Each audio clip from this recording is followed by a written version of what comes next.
Praise Lord. വേഗം വരുന്ന കർത്താവായ യേശു ക്രിസ്തുവിൻ്റെ നാമത്തിൽ എല്ലാ വിശുദ്ധന്മാർക്കും സ്നേഹവന്ദനം. കർത്താവിൻ്റെ വലിയ കൃപ ഒരു ദിവസം കൂടി നമുക്ക് വീണ്ടും ലഭിച്ചിരിക്കുക.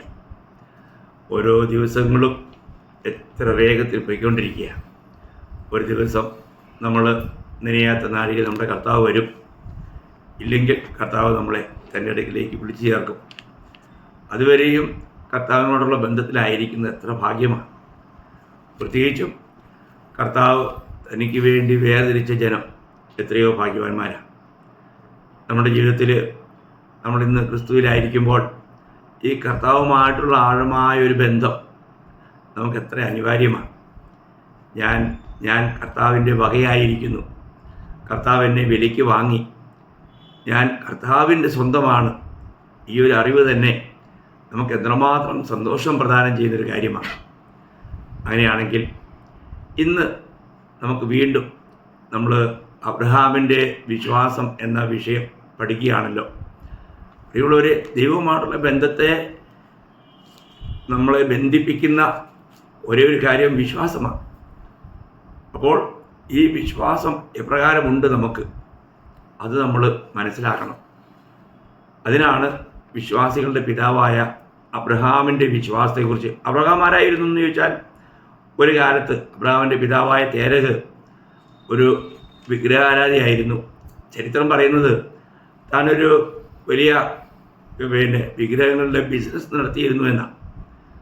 അപ്പോൾ അബ്രഹാമിനെയാണ് ഈ കാര്യങ്ങളെല്ലാം ഏൽപ്പിച്ചിട്ട് പോകുന്നത്. അപ്പം ഇങ്ങനെയൊരു ചരിത്രമുണ്ട്. ഒരു ദൈവം അബ്രഹാമിന് വെളിപ്പെട്ട് ദൈവവിളി കേട്ട അബ്രഹാം ഇത് സത്യമല്ല എന്ന് മനസ്സിലാക്കിയപ്പോൾ ആ വിഗ്രഹങ്ങളെല്ലാം തച്ചുടച്ചു. അവസാനം പിതാവ് വന്ന് നോക്കുമ്പോഴത്തേക്കും എല്ലാം ഉടഞ്ഞു കിടക്കുന്നു. ഉടനെ തേരഹ് തൻ്റെ മകനായ അബ്രഹാമിനോട് ചോദിച്ചു, ഇതെന്ത് സംഭവിച്ചു? ഉടനെ പറഞ്ഞു, ദേവന്മാർ തമ്മിൽ അങ്ങോട്ടും ഇങ്ങോട്ടും അടിയായി. അതിനിടയ്ക്ക് ഞാൻ എങ്ങനെ പോകും? അവരടിച്ച് എല്ലാം തകർന്നു പോയി. എന്നാൽ ഇതൊന്നും അല്ലാത്ത ഒരു സത്യദൈവമുണ്ട് എന്ന് പിതാവിനോട് പറയാറുണ്ട് ഏറ്റു. അപ്പോൾ അങ്ങനെ ദൈവം അബ്രഹാമിനെ വിളിച്ച് വേർതിരിച്ച് യഥാർത്ഥ സത്യദൈവത്തിൻ്റെ വിളി കേട്ട് ഇറങ്ങിയ ഒരു വ്യക്തിയാണ് അബ്രഹാം. അപ്പോൾ അബ്രഹാമിൻ്റെ വിശ്വാസത്തിന് വളരെ ശ്രേഷ്ഠതയുണ്ട്. സത്യദൈവത്തിൻ്റെ ആ വിളി കേട്ട് ഇറങ്ങിയ അബ്രഹാം. ഇതുപോലെ ഇന്ന് നമ്മൾ ഓരോ വിശുദ്ധന്മാരും ദൈവസഭയിലെ ഓരോ അംഗങ്ങളും വിളി കേട്ടവരാണ്. വിളിച്ച് വേർതിരിക്കപ്പെട്ട കൂട്ടമാണ് ദൈവത്തിൻ്റെ സഭ. അപ്പോൾ അങ്ങനെയാണെങ്കിൽ നമുക്കും വേണ്ടത് അതേ അബ്രഹാമിൻ്റെ വിശ്വാസമാണ്. അപ്പോൾ നമ്മൾ ഇന്നലെ അബ്രഹാമിൻ്റെ വിശ്വാസത്തിൻ്റെ 2 കാര്യങ്ങൾ പഠിക്കുകയുണ്ടായി. എന്തൊക്കെയാണെന്ന് നിങ്ങൾക്ക് ഓർമ്മയുണ്ടോ? ഒന്ന്, നമ്മൾ വായിച്ചത് അവന് ദൈവത്തിന് എല്ലാം സാധ്യമാണ്, ദൈവത്തിന് അസാധ്യമായിട്ടൊന്നുമില്ല എന്ന് അബ്രഹാം വിശ്വസിച്ചതായിട്ട് നമ്മൾ കണ്ടു. രണ്ടാമത് നമ്മൾ കണ്ടത് മരിച്ചു കഴിഞ്ഞാലും ഈ ദൈവത്തിന് ജീവിപ്പിക്കാൻ കഴിയും, മരിച്ച വ്യക്തിയെ വീണ്ടും ജീവിപ്പിക്കാൻ കഴിയും എന്ന് അബ്രഹാം വിശ്വസിച്ചു. അപ്പോൾ അബ്രഹാമിൻ്റെ വിശ്വാസം എത്രമാത്രം ആഴമുള്ള വിശ്വാസമാണ് എന്ന് നമ്മൾ മനസ്സിലാക്കണം. ഞാൻ ഇന്ന് അബ്രഹാമിൻ്റെ വിശ്വാസത്തിൻ്റെ 3ാമത്തെ ഒരു കാര്യം ഞാനിവിടെ പറയാം. 3, 4, 5, 6 ഇങ്ങനെ 6 കാര്യങ്ങൾ പറയണമെന്ന് ആഗ്രഹിക്കുന്നു. 3ാമത്തെ കാര്യം, ദൈവത്തിന് ഒന്നുമില്ലായ്മയിൽ നിന്നും ഉള്ളതുപോലെ വിളിച്ചു വരുത്തുവാൻ കഴിയും എന്ന് അബ്രഹാം വിശ്വസിച്ചു. നമ്മളും ചിന്തിക്കണം, ഇന്ന് നമ്മളീ കാണുന്നതെല്ലാം ഇത് പണ്ടില്ലായിരുന്നു, ഒന്നുമില്ലായിരുന്നു, ശൂന്യമായിരുന്നു. അങ്ങനെ ശൂന്യമായ അവസ്ഥയിൽ നിന്നും ദൈവം ഓരോന്നിനെയും ഉളവാകട്ടെ, ഉണ്ടാകട്ടെ എന്ന് കൽപ്പിച്ചപ്പോൾ ഉണ്ടായി എന്നാണ് തിരുവചനം പറയുന്നത്. അപ്പോൾ ദൈവവചനമാണ് ഇതിനെക്കുറിച്ചുള്ള ശരിയായിരിക്കുന്ന ഒരു അറിവ് നമുക്ക് തരുന്നത്. എത്ര വ്യക്തമായ കാര്യമാണ്. ഇന്ന് മനുഷ്യൻ വികലമായ പല സങ്കല്പങ്ങളും വെച്ച് പുലർത്തുന്നുണ്ട്. മനുഷ്യൻ്റെ ആരംഭത്തെക്കുറിച്ചും ഈ സൃഷ്ടിയുടെ ആരംഭത്തെക്കുറിച്ചൊക്കെ നമുക്ക് അങ്ങോട്ടൊക്കെ പോകേണ്ട ആവശ്യമില്ല. അതൊക്കെ വലിയ തത്വജ്ഞാനികൾ തർക്കത്തിനും വിവാദത്തിനുമൊക്കെ ആയിട്ട് പറഞ്ഞുണ്ടാക്കുന്ന കാര്യങ്ങളാണ്. എന്നാൽ ബൈബിൾ പറയുന്ന കാര്യമാണ് യാഥാർത്ഥ്യം. അതിനപ്പുറം ഒരു സത്യമില്ല. അത് നമ്മൾ പൂർണ്ണമായും വിശ്വസിക്കണം. അപ്പോൾ ഒരു കാര്യം നമ്മൾ മനസ്സിലാക്കണം, തിരുവചനം വ്യക്തമായിട്ടും പറയുന്നത് ഈ കാണുന്നവയെല്ലാം ഒന്നുമില്ലായ്മയിൽ നിന്നും ദൈവം ഉളവാക്കിയെന്ന് നമ്മൾ ചിന്തിക്കണം. നമുക്ക് കാണാൻ കഴിയാത്ത എത്രയോ കാര്യങ്ങളുണ്ട്. ഈ ആകാശവിധാനത്തിൽ തന്നെ എത്രയോ ആകാശ ഗംഗകളുണ്ട്. അപ്പോൾ ഒരു ആകാശഗംഗയിൽ നിന്നും മറ്റൊരു ആകാശഗംഗയിലേക്ക് യാത്ര ചെയ്യണമെങ്കിൽ കോടിക്കോടി പ്രകാശവർഷങ്ങൾ സഞ്ചരിക്കണമെന്നാണ്. അപ്പോൾ അങ്ങനെയാണെങ്കിൽ ഈ ആകാശവിധാനം തന്നെ എത്രമാത്രം വിശാലമായിരിക്കുന്നു. അപ്പോൾ നമുക്ക് വളരെ പരിമിതമായ ഒരു അറിവാണ്. അപ്പോൾ അതുകൊണ്ട് നമ്മൾ ഒരു കാര്യം മനസ്സിലാക്കുക, ദൈവവചനം പറയുന്നത് ഇന്ന് നമ്മൾ ഈ കാണുന്നതെല്ലാം ദൈവവചനത്താൽ ഉളവായി എന്ന്. ഞാൻ 2-3 റെഫറൻസ് അതിന് വേണ്ടിയിട്ട് വായിക്കാം. ഒന്ന്, സങ്കീർത്തനം 33-9 വാക്യം. അവൻ അരുളി ചെയ്തു, അങ്ങനെ സംഭവിച്ചു. അവൻ കൽപ്പിച്ചു, അങ്ങനെ സ്ഥാപിതമായി. കണ്ടോ? അപ്പോൾ ദൈവം അരുളി ചെയ്തതുപോലെ സംഭവിച്ചു. ഭൂമി ഉണ്ടാകട്ടെ എന്ന് കൽപ്പിച്ചപ്പോൾ ഈ ഭൂമി ഉണ്ടായി. നോക്കണം. അപ്പോൾ ദൈവം ഒരു കാര്യം പറയുമ്പോൾ ഇല്ലാത്ത ഒരു കാര്യത്തിനെ ഉളവാക്കുവാൻ ദൈവത്തിൻ്റെ ഈ വചനത്തിന് കഴിയും, ദൈവത്തിൻ്റെ ശബ്ദത്തിന് കഴിയും. ദൈവം അരുളി ചെയ്താൽ അങ്ങനെ സംഭവിക്കും.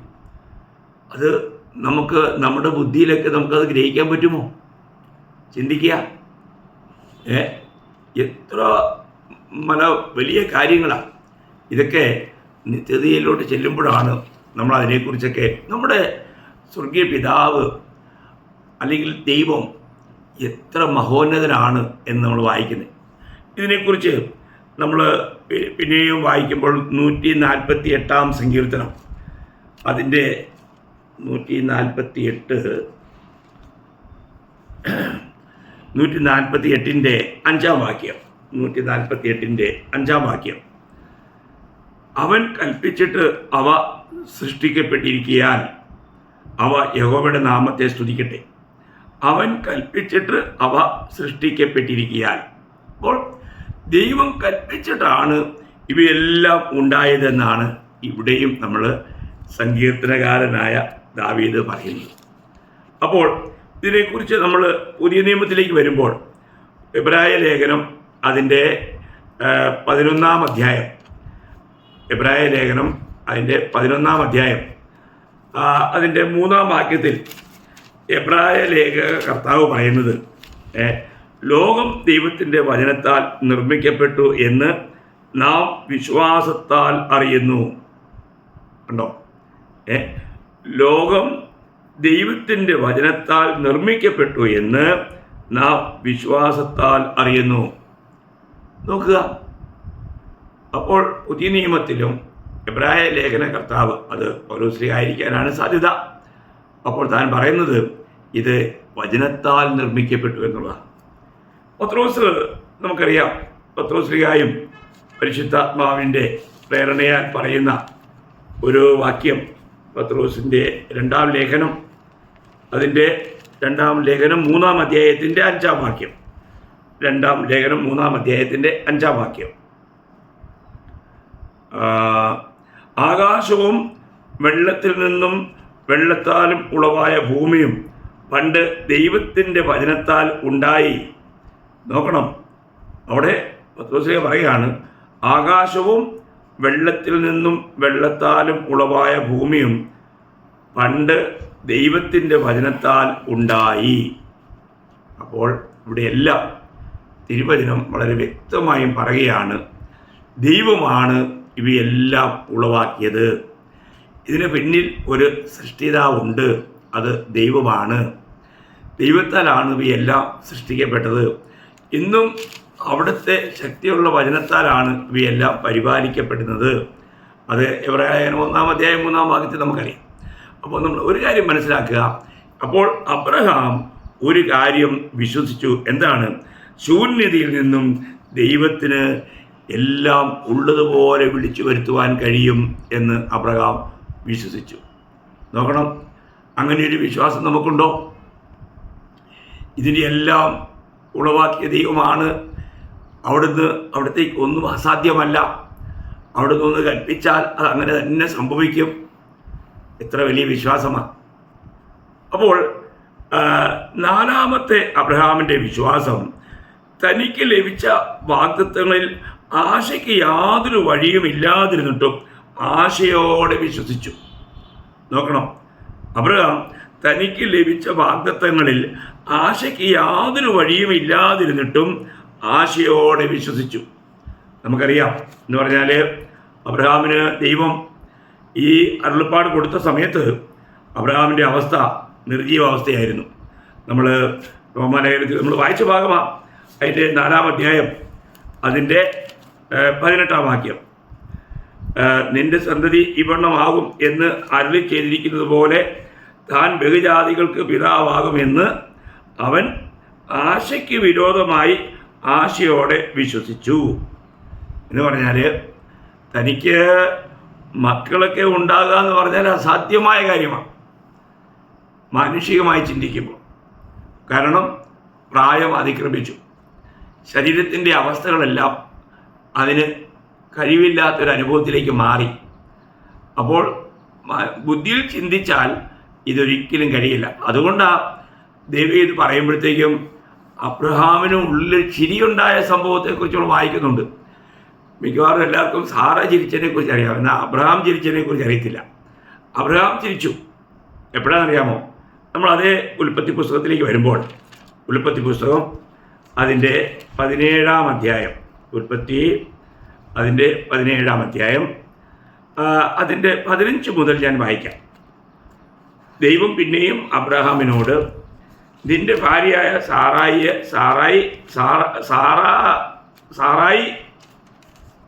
എന്നല്ല, സാറ എന്നാണ് വിളിക്കേണ്ടത്. അവളുടെ പേർ സാറ എന്നിരിക്കണം. ഞാൻ അവളെ അനുഗ്രഹിച്ച് അവളിൽ നിന്നും നിനക്ക് ഒരു മകനെ തരും. ഞാൻ അവളെ അനുഗ്രഹിക്കുകയും അവൾ ജാതികൾക്ക് മാതാവായി തീരുകയും ജാതികളുടെ രാജാക്കന്മാർ അവളിൽ നിന്നും ഉത്ഭവിക്കുകയും ചെയ്യും എന്ന് അരുളി ചെയ്തു. ശ്രദ്ധിക്കണേ, 17-ാമത്തെ വാക്യം. അപ്പോൾ അബ്രഹാം കവന്നു വീണ് ചിരിച്ചു. കണ്ടോ? ദൈവം ഇത് പറഞ്ഞു കഴിഞ്ഞപ്പോൾ അബ്രഹാം കവന്നു വീണ് ചിരിച്ചു. എന്നിട്ട് തൻ്റെ ഉള്ളിലെ ചിന്ത, 100 വയസ്സുള്ളവന് മകൻ ജനിക്കുമോ, 90 വയസ്സുള്ള സാറ പ്രസവിക്കുമോ എന്ന് തൻ്റെ ഹൃദയത്തിൽ പറഞ്ഞു. തൻ്റെ ഹൃദയത്തിൽ അങ്ങനെ പറഞ്ഞാണ് താൻ ചിരിച്ചത്. എന്നിട്ട് താൻ ദൈവത്തോട് പറയുകയാണ്, ഇസ്മായേൽ നിന്റെ മുമ്പാകെ ജീവിച്ചിരുന്നാൽ മതി എന്ന് അബ്രഹാം ദൈവത്തോട് പറഞ്ഞു. അതിന് ദൈവം അരുളി ചെയ്തത്, അല്ല, നിന്റെ ഭാര്യയായ സാറ തന്നെ നിനക്കൊരു മകനെ പ്രസവിക്കും. നീ അവന് ഇസഹാക്ക് എന്ന് പേരിടണം. ഞാൻ അവനോടും അവൻ്റെ ശേഷം അവൻ്റെ സന്തതിയോടും എൻ്റെ നിയമത്തെ നിത്യനിയമമായി ഉറപ്പിക്കും. നിത്യനിയമമായി ഉറപ്പിക്കും. നോക്കണം, ദൈവത്തിൻ്റെ വാഗ്ദത്തം. പ്രിയമുള്ളവരെ, അബ്രഹാം അത് പൂർണ്ണമായും വിശ്വസിച്ചു. ഇത് ദൈവം അരുളിച്ചതാണെങ്കിൽ അങ്ങനെ സംഭവിക്കും എന്ന് വിശ്വസിച്ചു. നമുക്കറിയാം, പിന്നീട് ഒരു ചർച്ചയിൽ ദൈവം അബ്രഹാമിൻ്റെ അടുക്കൽ വന്ന് സംസാരിക്കുമ്പോൾ ഇത് കേൾക്കുമ്പോൾ സാറ ചിരിച്ചതായിട്ട് അതിൻ്റെ അടുത്ത അധ്യായത്തിൽ 18-ാം അധ്യായം അല്ല, നമ്മൾ അവിടെ വായിക്കുന്നുണ്ട്. 18-ാം അധ്യായത്തിൻ്റെ 10 മുതൽ 14 വരെ വായിക്കുമ്പോൾ, ഒരാണ്ട് കഴിഞ്ഞിട്ട് ഞാൻ നിൻ്റെ അടുക്കൽ മടങ്ങി വരും. അപ്പോൾ നിൻ്റെ ഭാര്യ സാറായ്ക്ക് ഒരു മകൻ ഉണ്ടാകും എന്ന് അവൻ പറഞ്ഞു. സാറ കൂടാരവാതിക്കൽ അവൻ്റെ പിൻഭാഗത്ത് കേട്ടുകൊണ്ട് നിന്നു. എന്നാൽ അബ്രഹാമും സാറയും വയസ്സിൽ എന്ന് വൃദ്ധരായിരുന്നു. സ്ത്രീകൾക്കുള്ള പതിവ് സാറായ്ക്ക് നിന്നുപോയിരുന്നു. ആകയാൽ സാറ ഉള്ളുകൊണ്ട് ചിരിച്ചു. കണ്ടോ?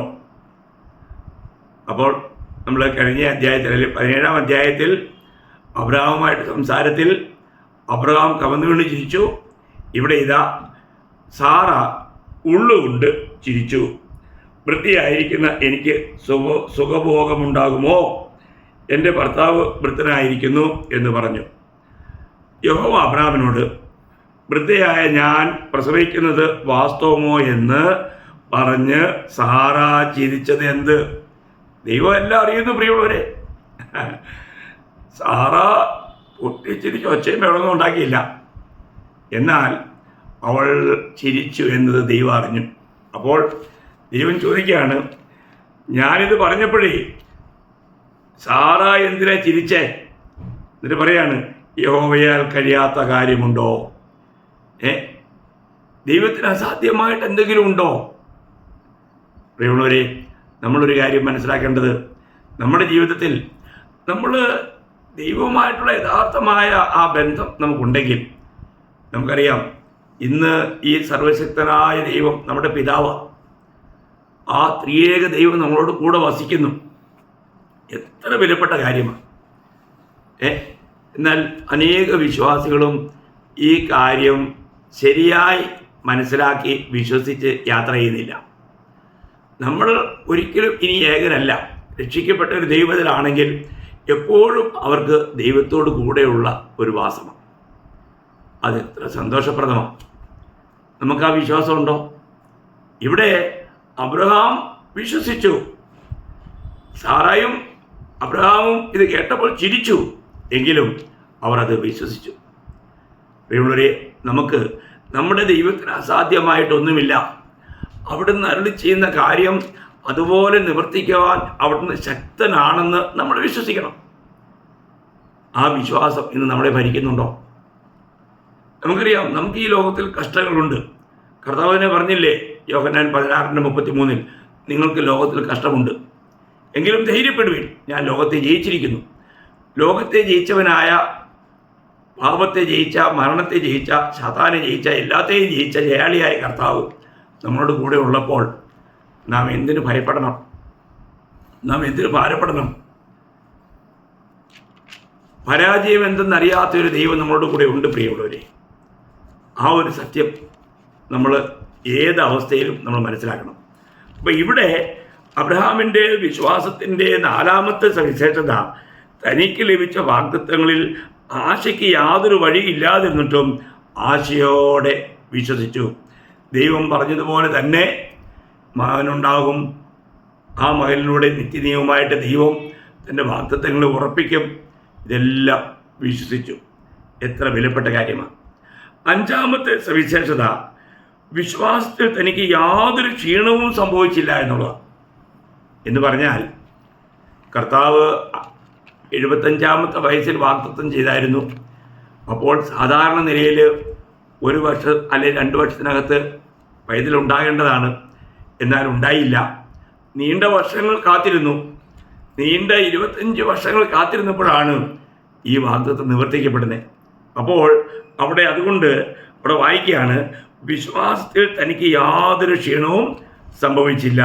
നമ്മൾ റോമാലേഖനം നമ്മൾ ആ ഭാഗം വായിച്ചതായതുകൊണ്ട് എല്ലാം എപ്പോഴും എടുത്ത് വായിക്കണ്ടല്ലോ എന്ന് വിചാരിക്കുന്നു എന്ന് മാത്രം. അതിൻ്റെ 4-19 വാക്യം. അപ്പോൾ അവിടെ അവസാന വാക്യമാണ്, വിശ്വാസത്തിൽ ക്ഷീണിച്ചില്ല എന്ന് പറഞ്ഞാൽ തൻ്റെ ശാരീരികമായ പ്രതികൂല അവസ്ഥകളൊക്കെ അറിഞ്ഞിട്ടും വിശ്വാസത്തിൽ ക്ഷീണിച്ചില്ല. പ്രിയമുള്ളവരെ, നമ്മൾ കർത്താവിൽ വന്ന ആ സമയത്തുള്ള ആ വിശ്വാസം ഇന്നും നമുക്കുണ്ടോ? നമ്മുടെ വിശ്വാസത്തിൽ നമുക്ക് ക്ഷീണം സംഭവിക്കുന്നുണ്ടോ? നമ്മൾ വിശ്വാസത്തിൽ വളരുന്നുണ്ടോ? ഉറയ്ക്കുന്നുണ്ടോ? നമുക്കറിയാം, ഈ എബ്രായ ലേഖനത്തിൽ ഒരു മുന്നറിയിപ്പ് എന്ന പോലെ വായിക്കാൻ കഴിയുന്നൊരു കാര്യം, എബ്രായ ലേഖനം അതിൻ്റെ 3-ാം അധ്യായം 14-ാം വാക്യം, ആദ്യ വിശ്വാസം അവസാനത്തോളം മുറുകെ പിടിച്ചുകൊണ്ടാൽ നാം ക്രിസ്തുവിൽ പങ്കാളികളായി തീർന്നിരിക്കുന്നുവല്ലോ. കണ്ടോ? ആദ്യ വിശ്വാസം അവസാനത്തോളം മുറുകെ പിടിച്ചുകൊണ്ടാൽ, അതിൻ്റെ അർത്ഥം അനേകരിലും വിശ്വാസത്തിൽ തകർച്ചയുണ്ടാകും എന്ന് തന്നെയാണ്. നമ്മളതിൻ്റെ എബ്രായർ തന്നെ 10-ാം അധ്യായം 39-ാം വാക്യം വായിക്കുമ്പോൾ, നാമോ നാശത്തിലേക്ക് പിന്മാറുന്നവരുടെ കൂട്ടത്തിലല്ല, വിശ്വസിച്ച് ജീവരക്ഷ പ്രാപിക്കുന്നവരുടെ കൂട്ടത്തിലത്രയാകുന്നു. നോക്കണം, നാമോ നാശത്തിലേക്ക് പിന്മാറുന്നവരുടെ കൂട്ടത്തിലല്ല, വിശ്വസിച്ച് ജീവരക്ഷ പ്രാപിക്കുന്നവരുടെ കൂട്ടത്തിൽ അത്രയാവുന്നു. അപ്പോൾ ഈ ജീവരക്ഷ നിങ്ങൾക്കറിയാമല്ലോ, നമ്മുടെ പ്രാണൻ്റെ രക്ഷ. അപ്പോൾ ഓരോ ദിവസവും ഈ രക്ഷയിൽ വളരുന്നത് വിശ്വാസത്തിൻ്റെ കാൽച്ചുവടുകൾ നാം വയ്ക്കുമ്പോഴാണ്. അപ്പോൾ ഒരു കാരണവശാലും ഒരു വിശ്വാസി ആദ്യ വിശ്വാസത്തിൽ നിന്നും പിന്മാറാൻ പാടില്ല. നമുക്ക് വിശ്വാസത്തിൽ ഓരോ ദിവസവും വളർന്നുകൊണ്ടിരിക്കാൻ കഴിയണം. വിശ്വാസത്തിൽ നമ്മൾ എങ്ങനെയായിരിക്കണമെന്നാണ് നമ്മൾ തീത്തോസിൻ്റെ ലേഖനത്തിൽ വായിക്കുമ്പോൾ അതിൻ്റെ 1-ാം അധ്യായം അതിൻ്റെ 13-ാം വാക്യത്തിൽ വായിക്കുന്നത്, അവർ വിശ്വാസത്തിൽ ആരോഗ്യമുള്ളവരായി തീരേണ്ടതിന്. കണ്ടോ, വിശ്വാസത്തിൽ ആരോഗ്യമുള്ളവരായി തീരുക നമ്മൾ ശ്രദ്ധിക്കേണ്ട ഒരു കാര്യമുള്ളവരാണ്. ആ കാര്യം തന്നെയാണ്. അതിൻ്റെ 2-ാം അധ്യായം 2-ാം വാക്യത്തിൽ വായിക്കുന്നത്, വിശ്വാസത്തിലും സ്നേഹത്തിലും സഹിഷ്ണുതയിലും ആരോഗ്യമുള്ളവരുമായിരിക്കണം. ഉണ്ടോ? അപ്പോൾ ഇത് ഒരു വിശുദ്ധനെക്കുറിച്ച്, രക്ഷിക്കപ്പെട്ട ഒരു ദൈവബദലിനെക്കുറിച്ചുള്ള ദൈവത്തിൻ്റെ ഹൃദയത്തിലെ ആഗ്രഹങ്ങളാണ്. നമുക്ക് ഓരോ ദിവസവും നമ്മൾ വിശ്വാസത്തിൽ വളരുന്നുണ്ടോ? ശരിയായിരിക്കുന്ന ആത്മീയ ജീവിതം നയിക്കാൻ നമുക്ക് കഴിയുന്നുണ്ടോ? ആ കാര്യം നമ്മൾ ചിന്തിക്കണം. ഇവിടെ പ്രതികൂലമായിരുന്നിട്ടും മാനുഷികമായി ചിന്തിച്ചാൽ യാതൊരു ആശയ്ക്കും വകുപ്പില്ലാതിരുന്നിട്ടും അവിടെ അബ്രഹാമിൻ്റെ വിശ്വാസത്തെക്കുറിച്ച് പറയുന്നത്, താൻ വിശ്വാസത്തിൽ ഒരു ക്ഷീണവും സംഭവിച്ചില്ല എന്നാണ്. എന്നിട്ട് 6-ാമത്തെ അബ്രഹാമിൻ്റെ വിശ്വാസത്തിൻ്റെ ഏറ്റവും വലിയ സവിശേഷത, അവൻ വിശ്വാസത്തിൽ ശക്തിപ്പെട്ട് ദൈവത്തിന് മഹത്വം കൊടുത്തെന്ന്. അപ്പോൾ അത് നമ്മൾ റോമാലേഖനം അതിൻ്റെ 4-ാം അധ്യായത്തിൻ്റെ 20-ാം വാക്യത്തിൽ, റോമാലേഖനം അതിൻ്റെ 4-ാം അധ്യായം 20-ാം വാക്യം, ദൈവത്തിൻ്റെ വാഗ്ദത്തമെങ്കിൽ അവിശ്വാസത്താൽ സംശയിക്കാതെ വിശ്വാസത്തിൽ ശക്തിപ്പെട്ട് ദൈവത്തിന് മഹത്വം കൊടുത്തു.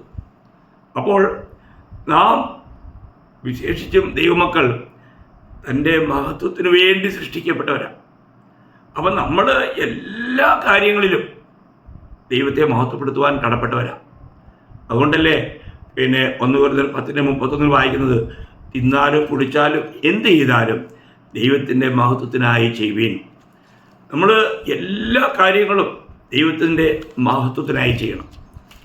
അവിടുത്തെ മഹത്വമായിരിക്കണം നമ്മുടെ ജീവിത ലക്ഷ്യം.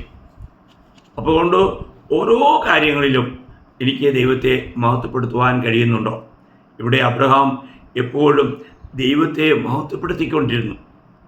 ദൈവമക്കളെ, നമ്മൾ ദൈവവിളി കേട്ടവരാണെങ്കിൽ, നമ്മൾ കർത്താവായ യേശു ക്രിസ്തുവിൽ വിശ്വസിക്കുന്നുവെങ്കിൽ നമ്മുടെ ജീവിതത്തിലൂടെ കർത്താവിനെ മഹത്വപ്പെടുത്തണം. ഈ ശരീരത്തിൽ ഇരിക്കുന്നിടത്തോളം കാലം കർത്താവിനെ മഹത്വപ്പെടുത്തുക എന്നുള്ള ഒരു വലിയ കർത്തവ്യം, ഉത്തരവാദിത്വം നമുക്കുണ്ട്. അപ്പോൾ ഇന്ന് നമുക്ക് കർത്താവിനെ മറ്റെല്ലാവരേക്കാൾ അധികമായിട്ട് കർത്താവിനെ സ്തുതിച്ച് മഹത്വപ്പെടുത്തുവാൻ, കർത്താവ് ചെയ്ത നന്മകളെ ഓർത്ത് കർത്താവിനെ മഹത്വപ്പെടുത്തുവാൻ, ഓരോ പ്രവൃത്തികളിലും കർത്താവിന് മഹത്വം കൊടുക്കുവാൻ നമുക്ക് കഴിയുന്നുണ്ടോ? അബ്രഹാമിൻ്റെ വിശ്വാസത്തിൻ്റെ 6 പ്രത്യേകതകളാണ് നമ്മളിപ്പോൾ ചിന്തിച്ചത്, ഇന്നലെയും ഇന്നുമായിട്ട്. ഒന്നാമത് നമ്മൾ ചിന്തിച്ചത്, ദൈവത്തിന് ഒന്നും അസാധ്യമല്ലെന്ന് താൻ വിശ്വസിച്ചു. അതേ പ്രിയമുള്ളവരെ, നമ്മുടെ ദൈവത്തിന് ഒരു കാര്യവും അസാധ്യമല്ല.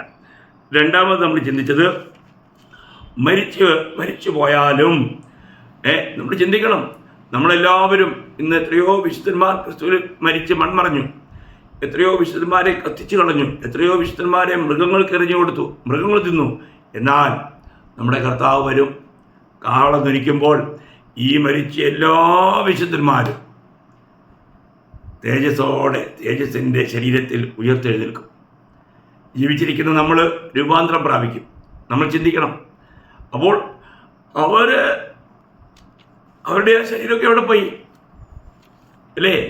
എന്നാൽ അവർക്ക് ആ ശരീരം വീണ്ടും മടക്കി വരുത്തുവാൻ നമ്മുടെ കർത്താവിന് കഴിയും. നമ്മൾ ചിന്തിക്കുക, നമ്മുടെ കർത്താവിന് ഒരു കാര്യവും അസാധ്യമല്ല ദൈവമക്കളെ. നമ്മളതുകൊണ്ട് നമുക്ക് ഇപ്പോൾ എന്നെ മരിച്ചിട്ട് കുഴിച്ചിട്ടില്ല എന്ന് വിചാരിച്ച് ഭാരപ്പെടണ്ട. മൃഗങ്ങൾ തിന്നുപോയി, അല്ലെങ്കിൽ കത്തിച്ചു കളഞ്ഞു, ഏതെങ്കിലും രീതി ചിന്തിച്ച് ഭാരപ്പെടാനില്ല. കർത്താവ് മടക്കി വരുത്തും. ചിന്തിക്കുക. അപ്പോൾ മരണത്തിൽ നിന്നും ജീവനെ കൊടുത്ത് മടക്കി വരുത്തുവാൻ കഴിയുന്നവനാണ് നമ്മുടെ കർത്താവ്. അത് നമ്മുടെയൊക്കെ വിശ്വാസമാണ്. മൂന്നാമത് നമ്മൾ കണ്ടു, ശൂന്യതയിൽ നിന്നും ഉളവാക്കുവാൻ ദൈവത്തിന് കഴിയും. ഒന്നുമില്ലായ്മയിൽ നിന്നാണ് ദൈവം നമ്മൾ ഇന്ന് ഈ കാണുന്നതിനെ എല്ലാം ഉളവാക്കിയത്. നമ്മുടെ ദൈവം എത്ര വലിയവനാണ് പ്രിയമുള്ളവരെ! അവിടുന്ന് എത്ര സർവശക്തനാണ്. നാലാമത് അബ്രഹാം വിശ്വസിച്ചത് തനിക്ക് ലഭിച്ച വാഗ്ദത്തങ്ങൾ അത് ആശയ്ക്ക് വിരോധമായിരുന്നെങ്കിലും താൻ ആശയോടെ വിശ്വസിച്ചു. എന്ന് പറഞ്ഞാൽ വാഗ്ദത്തം ചെയ്ത ദൈവം ആ വാഗ്ദത്തങ്ങളെല്ലാം തൻ്റെ സമയത്ത് പൂർണ്ണമായി നിവർത്തിക്കുമെന്ന് അബ്രഹാം വിശ്വസിച്ചു. എത്ര അനുഗ്രഹിക്കപ്പെട്ട കാര്യമാണ്. അഞ്ചാമത്തെ കാര്യം, തനിക്ക് യാതൊരു ക്ഷീണവും വിശ്വാസത്തിൽ സംഭവിച്ചില്ല. ഓരോ ദിവസവും മാനുഷികമായി ചിന്തിച്ചാൽ അതിൽ അവിശ്വാസം കടന്നു കൂടാമായിരുന്നു. എന്നാൽ താൻ വിശ്വാസത്തിൽ തനിക്ക് യാതൊരു ക്ഷീണവുമില്ല. താൻ അതുപോലെ വിശ്വാസത്തിൽ ഉറച്ചു നിന്നു. ആറാമത്തെ കാര്യം, അവൻ ഓരോ ദിവസവും വിശ്വാസത്തിൽ ബലപ്പെട്ട് കർത്താവിന് മഹത്വം കൊടുത്തു. എത്ര വിലപ്പെട്ട കാര്യമാണ്! എത്ര വിലപ്പെട്ട കാര്യമാണ്! നമ്മൾ ചിന്തിക്കണം. നമ്മുടെ ജീവിതത്തിൽ നമ്മളിനി നമ്മൾ കാണാൻ പോകുന്നത് എന്താണ് നമുക്ക് വാസ്തവത്തിലുള്ള ആ വിശ്വാസം എന്നുള്ളതാണ്. അതടുത്ത ക്ലാസ്സിൽ ഞാൻ നിങ്ങളോട് പറയാം. വളരെ നമ്മൾ ചിന്തിക്കണം. അബ്രഹാമിൻ്റെ വിശ്വാസമുള്ളവരാണ് യഥാർത്ഥത്തിലുള്ള ദൈവമക്കൾ. അപ്പോൾ നമ്മൾ ഒരു ശരിയായ ദൈവത്തിലാണെങ്കിൽ, ക്രിസ്തുവിനുള്ളവർ എങ്കിൽ, അബ്രഹാമിൻ്റെ കൊടുത്ത വാഗ്ദത്തങ്ങൾക്കെല്ലാം നമ്മളും അവകാശികളായി തീർന്നിരിക്കുക. അങ്ങനെയാണെങ്കിൽ പ്രിയമുള്ളവരെ, നമുക്ക് എന്തെല്ലാം വാഗ്ദത്തങ്ങൾ ദൈവം തന്നിട്ടുണ്ട്, അവയെല്ലാം നിവർത്തിക്കാൻ നമ്മുടെ കർത്താവ് മതിയായവൻ. ആ പൂർണ്ണ വിശ്വാസത്തിൽ നമ്മൾ ഉറച്ച് കർത്താവിന് മഹത്വം കൊടുത്ത് കർത്താവിൻ്റെ വരവിനായി നോക്കി പാർത്തിരിക്കാം. ദൈവമായ കർത്താവ് അതിനെ സഹായിക്കട്ടെ. എല്ലാവരെയും കർത്താവ് ധാരാളമായി അനുഗ്രഹിക്കട്ടെ എന്ന് പ്രാർത്ഥിച്ചുകൊണ്ട് ഇന്നത്തെ ഈ സന്ദേശം ഇവിടെ നിർത്തുന്നു. ദൈവ കർത്താവിന് മഹത്വം ഉണ്ടാകട്ടെ.